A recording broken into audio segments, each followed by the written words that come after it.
बिस्मिल्लाहिर्रहमानिर्रहीम। नाजरीन, आज 20 जून सोमवार का दिन सन 2022। आपका अपना मेज़बान जावेद इकबाल सुबह के प्रोग्राम के साथ आपकी खिदमत में पेश है।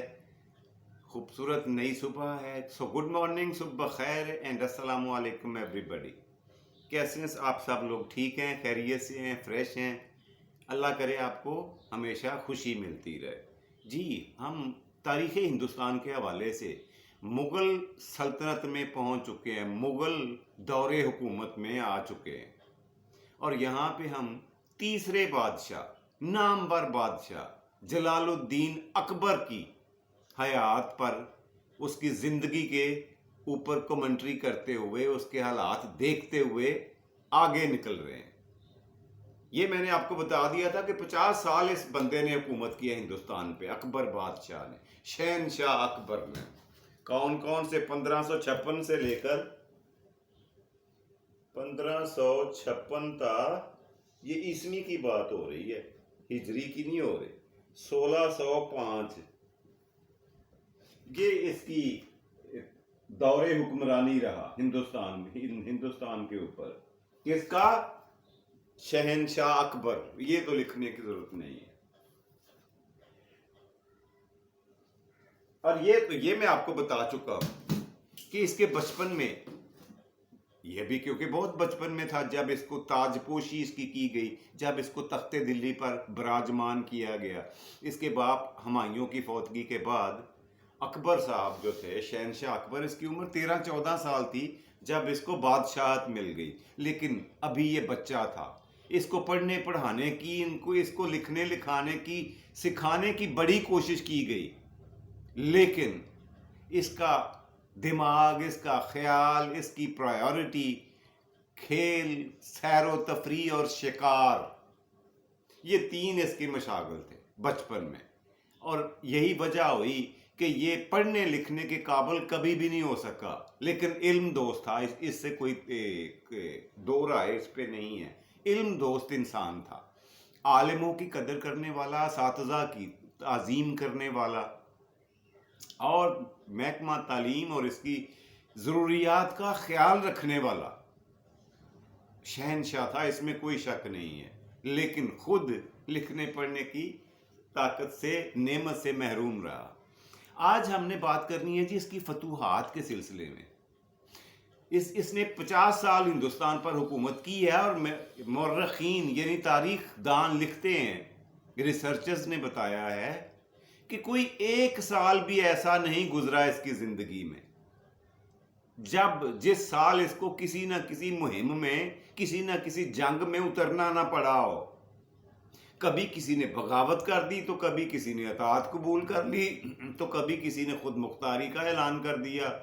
ये काम चलता रहा। साल में 2-2, 4-4 इस तरह की जंगी वाकयात भी हुए। लेकिन मैं आपके साथ बैठ सामने जो पेश करूंगा वो मोटी मोटी जंगें होंगी, मतलब जो नामवर जंगें हैं। छोटी मोटी तो कई हुआ करती थी, झड़पें, लेकिन मोटी मोटी जो जंगें मैंने आपके लिए चुनी हैं उनकी तादाद तकरीबन 3 दर्जन के करीब है। एक आधे आधे मैं आज के दिन आपको बताऊंगा कि कौन कौन से इलाके किस सन में इसने फतह किए, और आधे इंशाल्लाह अगली किस्त में बता दूंगा। यहां से शुरू करते हैं कि बचपन में जब इसको बादशाहत का ताज पहनाया गया तो अभी उम्र के लिहाज से इस काबिल नहीं था, इसलिए इसके तालीक, इसके उस्ताद और इसके फुफा भी थे। कौन? बहराम खान या बैरम खान उन्हें कहा जाता है। तारीख में ये इसके नाम पे भी रौला ही है, बहराम खान या बैरम खान।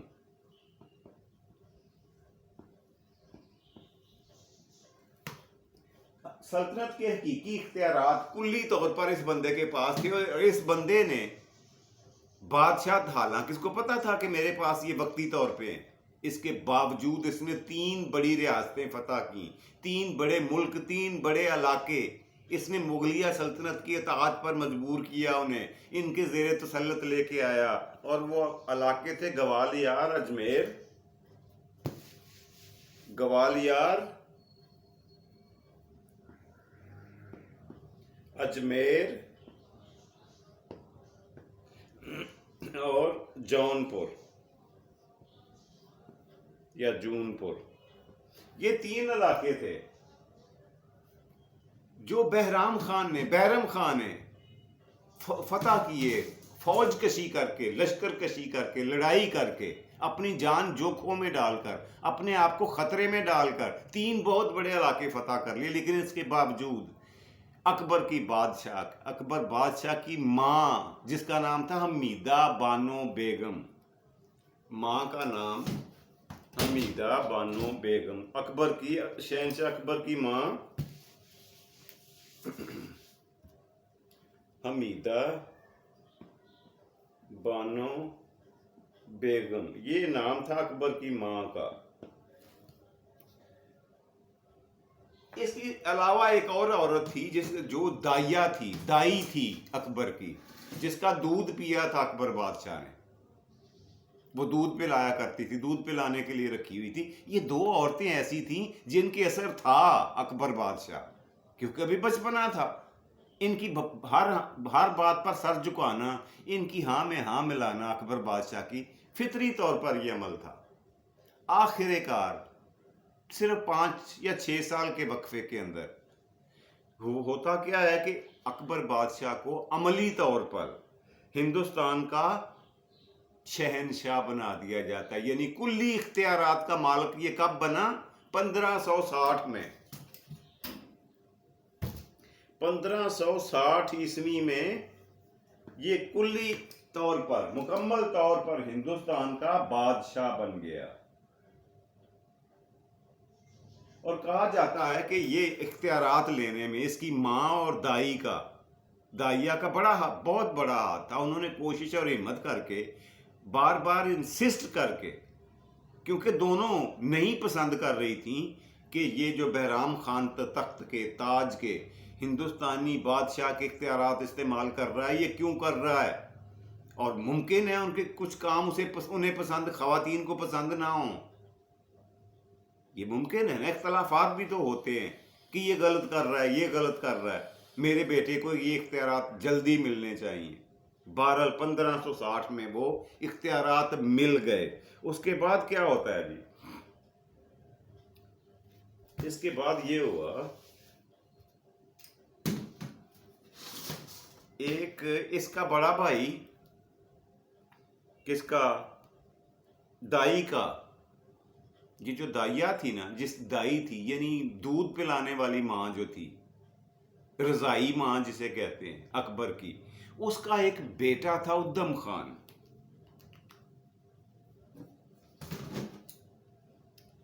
उद्दम खान,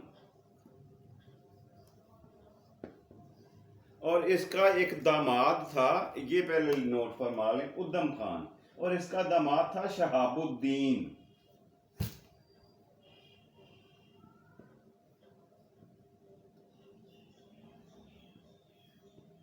इन 2 लोगों ने भी मिलकर इसमें अहम किरदार अदा किया कि इसको फौरी तौर पर हुकूमत के तमाम तर कुल्ली इख्तियारात मिलने चाहिए। अब उसके बाद क्या हुआ कि इक़्तिदार संभालते ही अकबर को ये जो दोनों लोग थे, इनको फौज देकर, पीर मोहम्मद और उद्दम खान को फौज देकर अकबर ने भेजा मालवा। मालवा एक बहुत बड़ी रियासत थी। इसने 2 लोगों को जर्नैल बनाकर फौज देकर कहां भेजा? 1560 में पीर मोहम्मद और उद्दम, ये 2 लोग थे, ये 2 जर्नैल थे जिनको फौज देकर मालवा भेजा। कब? 1560 में, यानी जिस साल हुकूमत संभाली उसी साल मालवा भेजा जी। बहुत बड़ी रियासत थी जिसको जनाब फतह कर लिया गया और फौज के हवाले करके आराम से ये दोनों जर्नैल वापस आ गए। उसके बाद क्या हुआ कि इसने इसी उद्दम खान को वहां का सूबेदार मुकर्रर कर दिया। गोविंदाना की तरफ आपकी बारी आ गई जी 1562 में। 1562 में क्या हुआ, ये एक और जंग हुई जो थी इलाका गोविंदाना।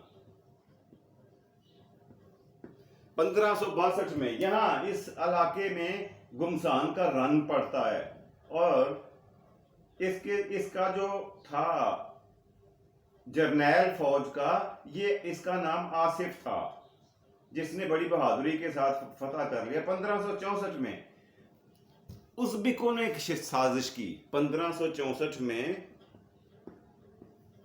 उज़्बेकिस्तान के शहरियों ने, उज़्बेक पठानों ने क्या साजिश की कि अकबर का चचा था एक कामरान, वो जिंदा था, उसे इस बात पे आमादा किया कि हम आपका साथ देते हैं, चलो चल के अपने भतीजे से सल्तनत हिंदुस्तान छीन लो। अच्छा, इसका पेशतर ही इत्तला मिल गई अकबर बादशाह को और उसने खूब तैयारी कर ली। खूब तैयारी करने के बाद उन्होंने जैसे ही ये पंजाब में एंटर हुए, इनको जबरदस्त शेलिंग की गई, तीरों की, तलवारों की और नेज़ों की। ये वापस अफगानिस्तान जाने पर मजबूर हो गए जहां से आए थे। लेकिन कुछ ही महीनों के बाद फिर से इन्होंने पंजाब, यानी जहां हम बैठे हुए हैं इस वक्त, यहां पर हमला कर दिया, इस पे कब्जा करने की पूरी कोशिश की। अब इस दफा क्या हुआ कि अकबर ने इनको घेर लिया। अपने भाई को तो, अपने चचा को तो माफ कर दिया, लेकिन जितने जर्नैल उज़्बेक आए थे ना फौज के साथ, सरदार आए थे, उनमें से किसी को नहीं छोड़ा। फिर सारों की गर्दनें उड़ा दी, तमाम को कत्ल कर दिया, 6 फुट जमीन के नीचे बहा दिया। उज़्बेक सरदारों की सफाई कर दी, हालांकि वो माफियां मांगते रहे, अतात का वादा करते रहे, लेकिन इसने किसी को नहीं बख्शा सवाए अपने चचा कामरान को। ये रहा जी इस साल का कारनामा। उसके बाद ये हुआ कि 1565 में ही जौनपुर के governor Khan Uzbek, 1565 Khan Uzbek, ये आदमी, ये नाम नोट फरमाएं, खान उज़्बेक था, ये गवर्नर था जौनपुर का। जौनपुर तो फतह कर लिया था अकबर ने, इसकी फौज ने, लेकिन ये यहां पे बगावत का ऐलान हुआ जौनपुर में, और वहां पे टका के लड़ाई हुई और जौनपुर को बगावत से साफ कर दिया अकबर ने। उसके बाद 1566 में अकबर के रजाई भाई मिर्जा हकीम को उज़्बेकों से मिलकर पंजाब पर कब्जा की कोशिश को नाकाम बनाया।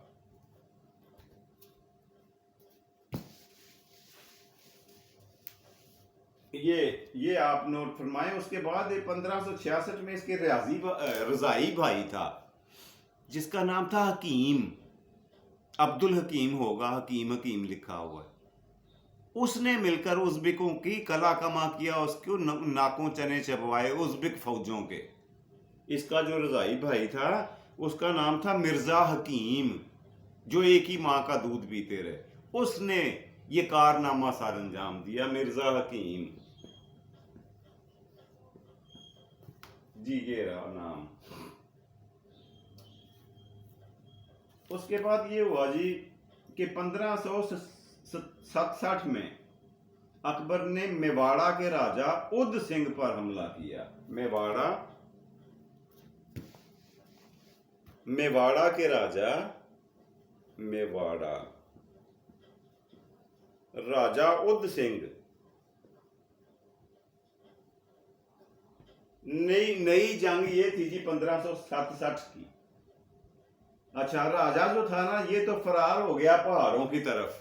ये राजा साहब उद सिंह जो थे, ये फरार हो गए अपने मुल्क को छोड़कर, लेकिन जो मकामी जंगजू सरदार थे, जो वजीर थे, सफीर थे, ओहदेदार थे, मनसबदार थे इसकी बादशाहत के, उन्होंने अकबरी फौजों का जबरदस्त मुकाबला किया।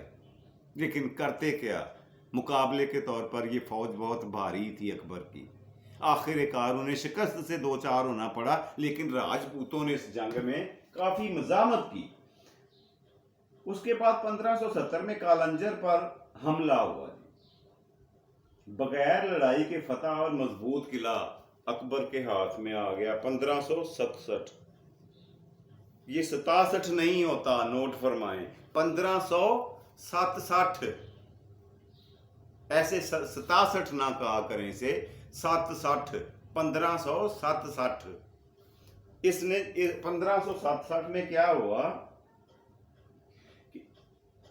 कि उधर से फारिग होने के बाद कला को फतह कर लिया। कौन से कला को? कालंजर का कला।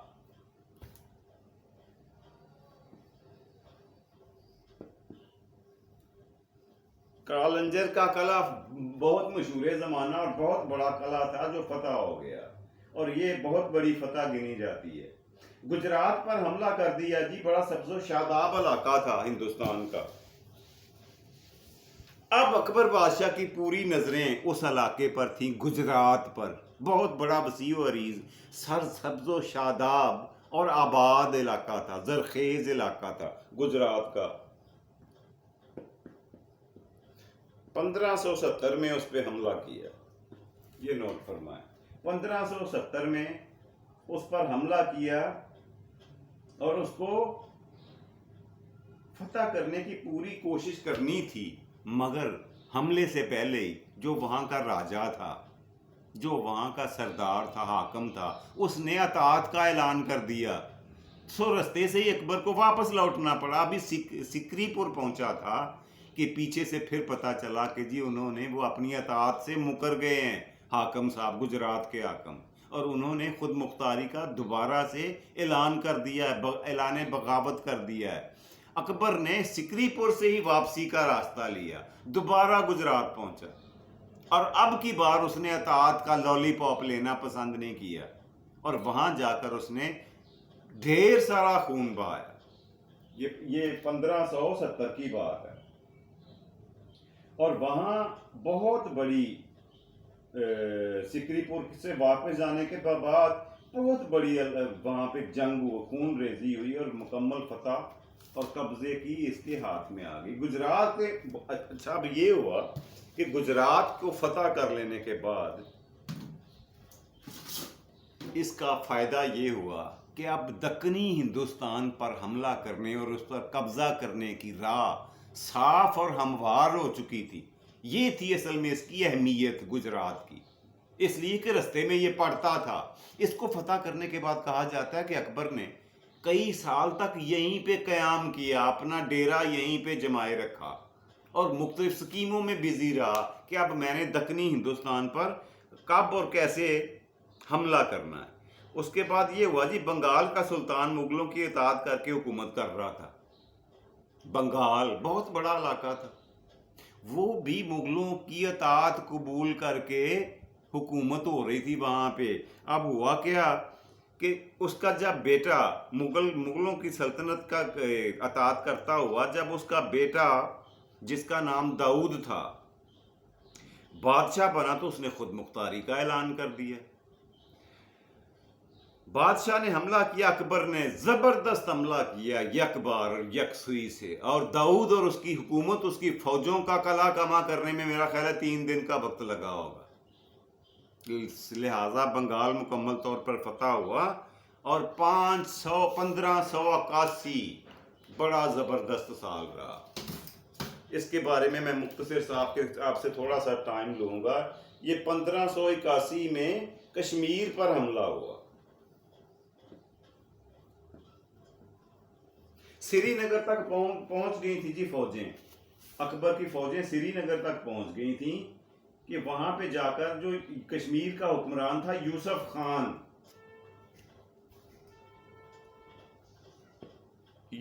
खान, इसने अताअत का ऐलान किया,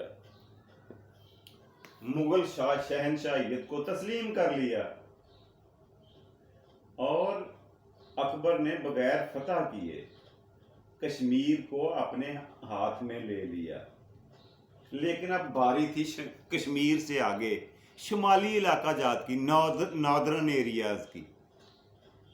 वहाँ पे वो तारीखी वाक़या जो आपको सुनाने के बाद मैं इस प्रोग्राम का ये सेगमेंट ख़त्म कर दूंगा, वो मैं आपको बताता हूँ। 1585 में कबायली इलाका जात, ये जो कश्मीर से आगे का पहाड़ों की आगोशों में इलाका है, कबायली इलाका, ये नोट करें कि 3 इसने अपने बेहतरीन जर्नैल जो थे इस तरफ रवाना किए।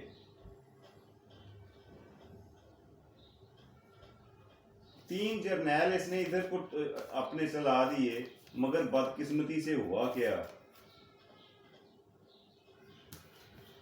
कि ये तीनों जर्नैल आपस में बेइत्तेफाकी का शिकार हो गए। वहां जाके आपस में इनके इख्तलाफात पैदा हो गए और जो फतह का ख्वाब था वो चकनाचूर होता हुआ दिखाई देने लगा।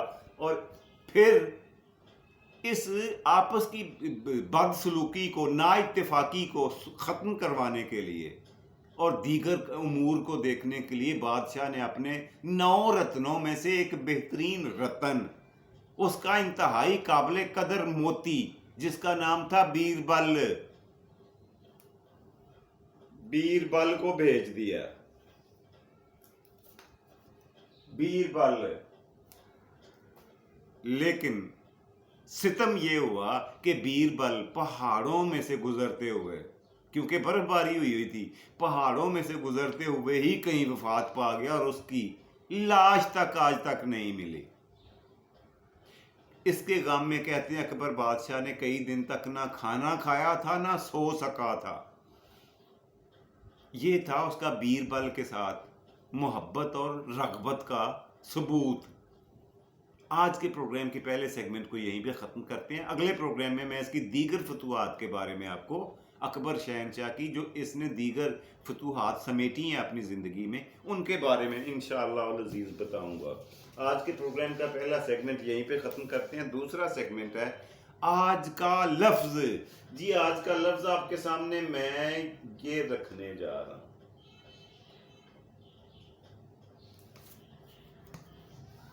ये क्या लिखा है जी मैंने?